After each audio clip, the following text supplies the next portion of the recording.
After 15 years of raising my daughters alone, they stood in a courtroom and told me another man was a better father. They let him adopt them, spitting on every sacrifice I had ever made. What they didn't know. Their choice erased their rights to a $2 million trust fund. When they came back crying for help, I told them the words that ended everything: "You are no longer my daughters." "Dad, we're here." Isabella's voice cut through me as we stood at the courthouse entrance. 15 years of sleepless nights, scraped together meals, and broken backs to raise them alone, all of it had led to this moment. The day my 16- and 17-year-old daughters chose to call another man father. I asked one last time, clinging to a shred of hope. "Are you sure about this?" "Derek actually understands what it means to be a real father," Natalia shot back, her tone so cold it froze the blood in my veins. "All you ever say is there's no money. He's taking us to Europe this summer. He's already promised us the best colleges." Isabella laughed cruelly. "Finally, we'll have a father who doesn't embarrass us." Inside the courtroom, the judge asked if they were sure. Natalia's voice was clear as a blade. "Yes, Your Honor. Derek is the father we deserve." Isabella added, "He has vision for our future, unlike him." She pointed at me as though I were nothing. The gavel fell. Adoption approved. They ran to Derek and my ex-wife, hugging them with a joy they had never once given me. Derek met my eyes and smiled, not a smile of kindness, but of conquest. That night, I sat with my laptop, staring at the secret account I had built through years of grinding sacrifice, $447,000. For the first time in years, I smiled. They weren't my daughters anymore. Not legally. Not financially. Not ever again. And then I remembered something: my mother's trust fund. A clause written years ago. I picked up the phone and called Miguel, the lawyer who had handled it. "Son, I'm sorry about what happened," Miguel sighed. "But there's something you should know. That $2 million trust.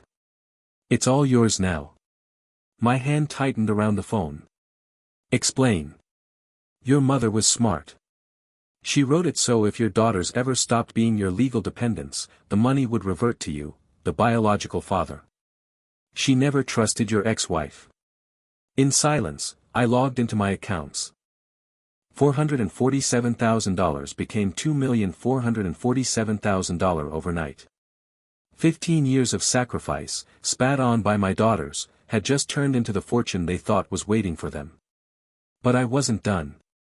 Miguel mentioned he had an accountant who could quietly dig into Derek's finances. While I waited, I found Isabella's old MacBook buried in a closet. She'd never disconnected her iCloud.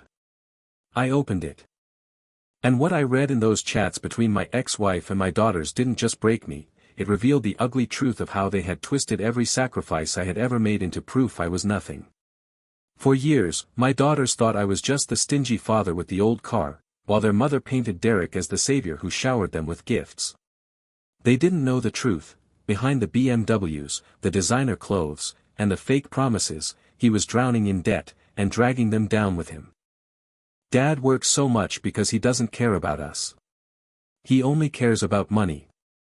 I read those words in Isabella's messages, her contempt searing through me. "It's embarrassing when he picks me up in that old car. The other moms laugh at him. I hope he doesn't come to Natalia's graduation. He'll look pathetic next to the other dads." It hit me like a knife. My ex had built her narrative perfectly: I was the miser, the failure. Derek was the generous hero who took them to luxury restaurants and handed them designer clothes every weekend. Years of sacrifice twisted into humiliation. But 1 week later, the accountant I'd hired called with the truth. "Your ex's husband is finished," he told me. "He owes $400,000 to private lenders. His business has been bankrupt for 6 months. And from the records I could dig up, your ex-wife might even be secretly funding him with money she doesn't have." That same night, Isabella sent me a WhatsApp video. She and Natalia giggled beside a red BMW convertible.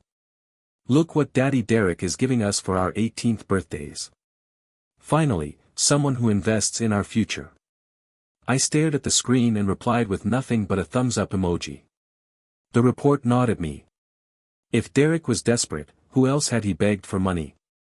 I thought of one man, someone who'd always been close enough to be exploited, Don Carlos, my ex-wife's father. I hadn't spoken to him in a year. But when I called, his voice cracked with exhaustion. "Adrian, I was waiting for this call," he said. "I haven't heard from my granddaughters in weeks. Your ex told me they were busy with school." I told him everything, the adoption, the betrayal, the court. Silence. Then rage. "That bastard," Don Carlos growled. "Do you know why she hid them from me? Because she knew I'd discover the truth. Derek owes me $60,000 I lent him to save his business. He never paid it back. And there's more, 5 years ago, he scammed an insurance company with a fake workplace accident. Your ex helped forge the medical records. I still have copies." I gripped the phone so hard my knuckles turned white. "Why tell me now?" I asked. "Because they stole my granddaughters to protect a fraud," he said coldly. "And I'm done being their fool. If they want to play dirty, I know how." That night, an idea was born. Something I never thought I'd do. An adoption party. I rented the most expensive ballroom in the city, the Grand Aurora Hall. $5,000 for a single night. Then I called my ex-wife. "I want to throw a party," I said calmly. "A farewell to celebrate the adoption." For a moment, she was silent, maybe expecting tears or begging. Then came her smug reply. "Finally, you understand your place. Fine. But make it somewhere decent, not some cheap restaurant like you always choose." "The Grand Aurora Hall is already booked," I told her. Her surprise slipped through. "Really? Then make sure the champagne is Veuve Clicquot, not the trash you used to buy." She had no idea. Over the next days, I prepared 2 presentations, evidence and revelation. Screenshots of my daughter's messages mocking me. The accountant's report on Derek's debts. Don Carlos's documents on the insurance scam. Videos of the BMWs. And most important, the trust fund clause showing the millions they had just lost. But I didn't stop there. I rebuilt myself. I hired a personal trainer, a nutritionist, and a tailor for custom suits. If I was going to confront them, I wouldn't walk in as the cheap dad in an old car. I'd walk in as a man they no longer recognized. A week before the party, a package arrived. Inside were all the father-daughter photos I had ever framed. Missing for months. And a note in Isabella's handwriting. "You can keep the memories. We'll take the future." That night, I burned every photo in the fireplace. Watching the flames, I felt no grief, only a cold clarity. The next morning, instead of collapsing into despair, I went to the gym. That was when I saw her for the first time, Clara. Nothing happened, just a glance. But for the first time in years, I realized, there was a world waiting for me outside the prison of my past. And I was finally ready to step into it.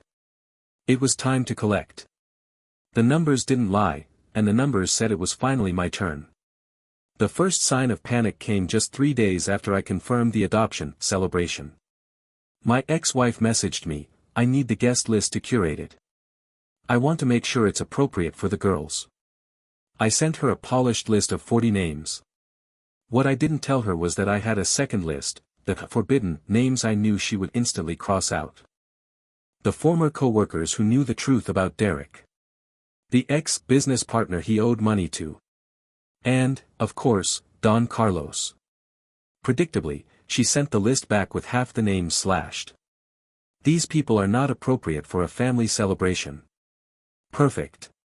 Exactly as planned. That same afternoon, Derek himself called me for the first time. His voice tried to sound casual, but I caught the tremor. "Hey, can we talk like men?" "Of course," I said evenly. "Look, now that I'm the girl's father, I'd like to access their educational accounts. My lawyer says that as their legal guardian, I have the right to manage the trust fund your mother left them." There it was. The mask ripped away. The real reason behind the adoption. Feigning confusion, I answered, Derek, I'm not sure what you're talking about. Come on, man. My wife told me there was money set aside for their education, a trust your mother established for the girls. Oh, that? I never had access to those funds. My mother managed it all with Miguel, the family lawyer. Honestly, I don't even know how much is in there. Silence. Then, could you give me his number? Sure, I said, already knowing what would happen next. The following day, Miguel called me, laughing so hard he could barely breathe. Son, your ex-wife's husband just phoned me demanding access to the trust. When I explained that the adoption voided their rights and the $2 million reverted entirely to you, he lost it. Screamed it was impossible. That afternoon, my phone erupted with calls. My ex-wife's voice shrieked through the speaker. You damn thief. You stole my daughter's money. That trust fund was for them. They're not my daughters anymore, I replied calmly. Remember? You said so yourself, in court. Her voice faltered, then turned cold. You had them adopted just to steal their money. And you orchestrated the adoption just to get that money, I shot back. Don't pretend Derek calling Miguel was a coincidence. This was the plan from the very beginning. She hung up. 2 days later, I found out how far they were willing to go. A social worker knocked on my door, flanked by a police officer. Sir, the social worker said, we've received a formal complaint of child abuse and financial neglect. May we come in? My heart pounded, but I stepped aside. I had been expecting something like this. The allegations, that I had denied my daughters basic financial support for years, causing them severe psychological trauma. The complainants, my ex-wife, her new husband, and signed affidavits from my own daughters. They handed me the documents. Isabella and Natalia had sworn under oath that I'd emotionally deprived them, neglected them, and raised them in inadequate living conditions. The officer's voice was flat. If these accusations are proven, you could face criminal charges.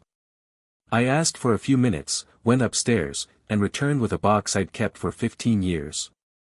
Inside, tuition receipts, insurance payments, medical bills, clothing and food expenses, extracurricular fees, every cent I had ever spent raising them.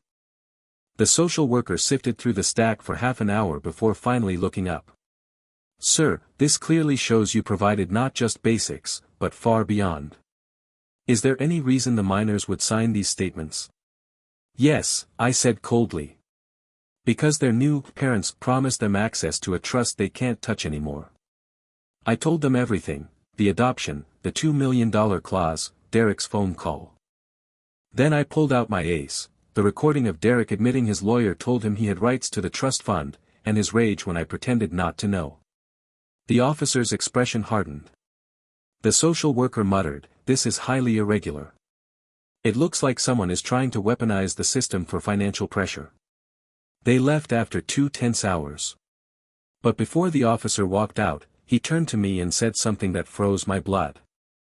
If this goes forward, they'll likely push for a restraining order, and an asset freeze.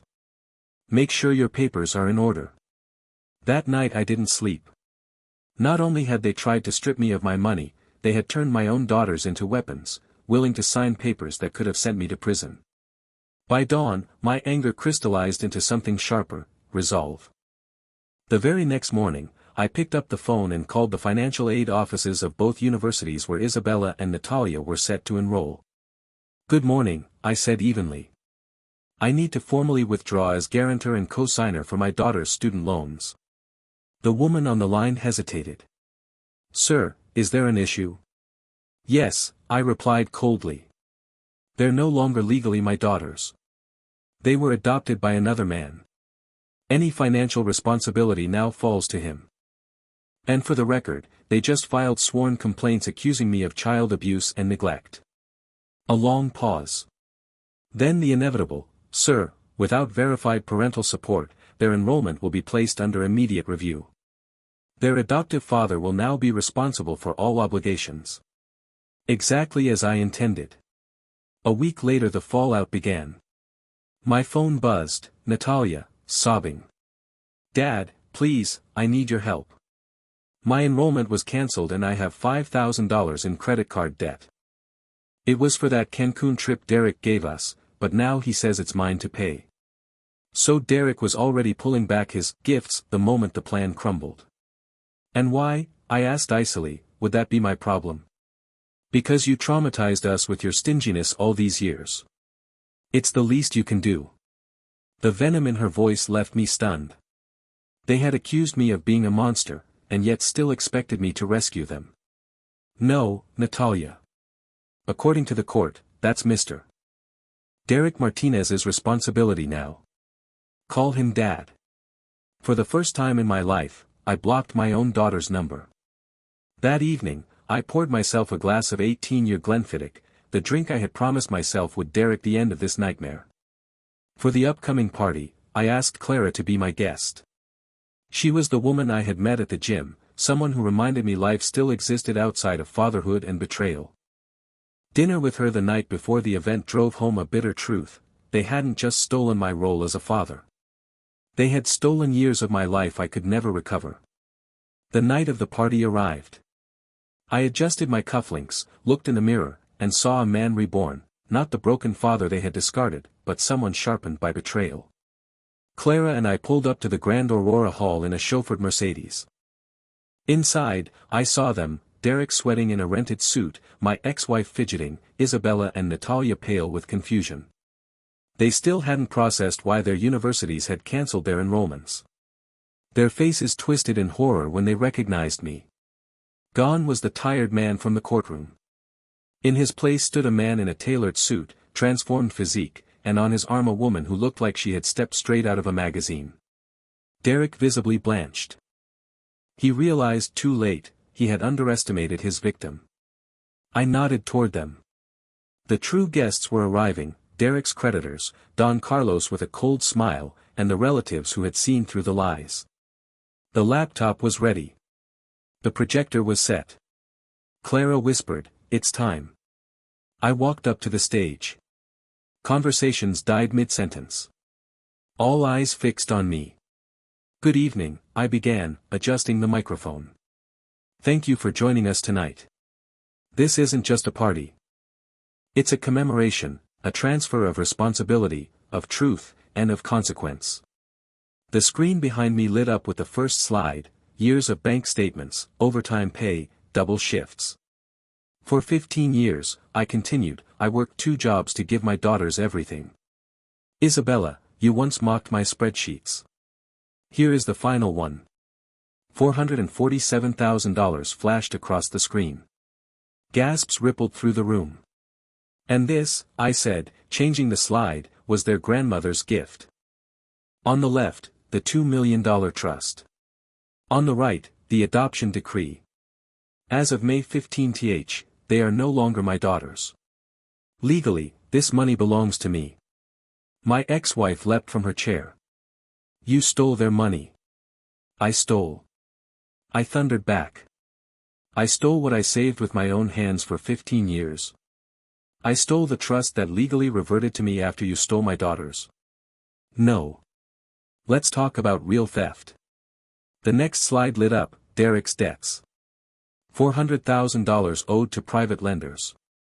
A bankrupt business. Murmurs spread like fire. My daughters traded a guaranteed education for a conman. Derek tried to rise, but his creditors were already circling. And now, the best part. My tone dropped to ice. I clicked. On the screen appeared their signed abuse allegations, accusing me of neglect. The room erupted. Someone muttered, "My God. Do you know why they lied under oath?" I split the screen. Left, Isabella's giddy video flaunting the BMWs. Right, her sworn statement describing inhumane conditions. The silence was suffocating. Isabella buried her face in her hands. "False," my ex-wife screamed. "Those statements are false." I tapped my phone. Derek's recorded voice boomed through the speakers. Derek's last desperate card was the trust fund. "My lawyer says that as their guardian, I can manage the trust your mother left them. Before I could respond, Natalia blurted out, "We didn't know." But the room had already turned against them. Nobody believed her anymore. Then Don Carlos rose from his chair like a man who had been waiting years for this moment. His voice thundered through the hall, "You lying conman." He jabbed a finger at Derek, who instantly went pale. "Don Carlos, I don't. $60,000. Carlos roared. "You begged me for it 2 years ago. Said it would save your business. You never paid me back." The crowd gasped. Derek staggered backward, only to find himself blocked in by creditors. "And that's not all," Carlos continued, voice trembling with fury. "You turned my daughter against me. You kept my granddaughters away so I wouldn't see the truth, so I wouldn't discover you're nothing but a fraud. Please, let me explain." "Explain." Carlos cut him off. "Explain the fake accident, the insurance scam, the forged documents." Gasps rippled through the room. I clicked the projector, and the next slide exploded onto the giant screen, evidence of the insurance fraud, forged medical papers with my ex-wife's signature. Phones flew out of pockets, guests recording every detail. My ex-wife's face crumbled as whispers spread like wildfire. Derek tried to bolt, but Carlos stepped in front of him. "You're not running this time. And here," I said coldly, clicking the final slide, "is the ending you all deserve." On screen, letters from the universities. Isabella and Natalia weren't just unenrolled. They were flagged for document fraud. Blacklisted. Their future gone in a single word. The girls' faces drained of color. "Dad, please," Isabella sobbed. "We didn't know." "You didn't know." My voice echoed like steel. "You didn't know when you signed sworn affidavits accusing me of abuse. You didn't know when you chose to believe a criminal instead of asking me the truth." Natalia shouted through tears, "Derek promised us college, cars, trips, he said you were cheap on purpose." And that was the moment the whole room saw it, how deeply they had been manipulated, how willingly they had let themselves be used. My ex staggered toward me, voice desperate. "Adrian, wait, we can fix this. You and I, together." "Fix what?" I cut her off. 3 months ago, you called me mediocre. You said Derek was a better father. Now that you've discovered I control over $4 million, suddenly I'm worth something again. That's our daughter's money," she screamed. "Our daughters."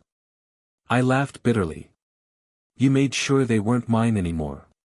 And this money is mine, earned with my sacrifice. You will never touch a cent."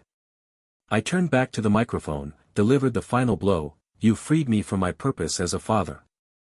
Tonight, I return the favor, I free you from my wallet." The ballroom erupted into chaos, Derek hemmed in by furious creditors, Carlos screaming his truths, my ex bombarded with questions. Clara slipped her hand into mine. We walked out calmly, arm in arm, past the wreckage. "Where are we going?" she asked as the chauffeur opened the Mercedes door. "Home," I said. For the first time in 15 years, the word didn't sound empty. 8 months later, the dust had settled. Derek was in prison, 2 years for insurance fraud. My ex-wife cut a deal, probation in exchange for testimony, but she carried a permanent criminal record. Carlos recovered $50,000 of his money when Derek's repossessed sports car was auctioned off. And my daughters? Isabella waited tables in the same restaurant she once bragged about dining in. Natalia worked night shifts stocking shelves. They shared a tiny one-bedroom, splitting rent, living off ramen. The BMWs had never existed. Then one Saturday morning, my doorbell rang. Clara was at the spa. I opened the door myself. Isabella and Natalia stood there, thinner, tired, but with something new in their eyes, respect. Maybe fear. "Hi, Dad," Isabella whispered. My voice was neutral. "What are you doing here?" "For 8 months we've worked and thought," Natalia said. "We mocked you for budgeting, but now we do the same just to survive. We finally understand." They showed me binders, spreadsheets of expenses, part-time schedules, savings goals. They had recreated the life I once lived for them. We don't deserve it, Isabella said through tears. But we want to earn back the right to be your daughters. I didn't say yes. Not right away. A week later, I sent them a contract, a loan at 3% interest, tied to GPA requirements, part-time work, monthly budget reports, and bi-weekly progress calls. They signed without hesitation. Now, Clara and I live in a house overlooking the ocean. I traveled Europe twice this year. My investments have grown the trust into nearly $5 million. But the best moment? Last night, Isabella's first progress call. All A's. A perfect budget. At the end, she whispered, "Thank you for giving us a second chance, Dad." I smiled. It's not the relationship we had before. It's better, built on respect, not obligation. My ex-wife still texts hateful messages. I ignore them. Sometimes I wonder if I was too harsh. Then I remember Natalia's words, "Derek promised us cars and trips. He said you were cheap by choice, not necessity." And the doubt vanishes. Reddit, am I the bad guy for making my daughters sign a contract to reclaim the future they threw away themselves?